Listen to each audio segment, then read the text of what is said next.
చక్కని సీతకి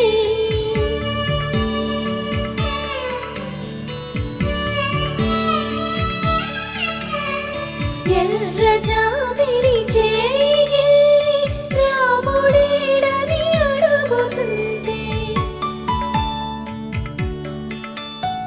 చూడలేదని పెదవి చెప్పే చెప్పలేమని కనులు చెప్పే నల్ల పూసైన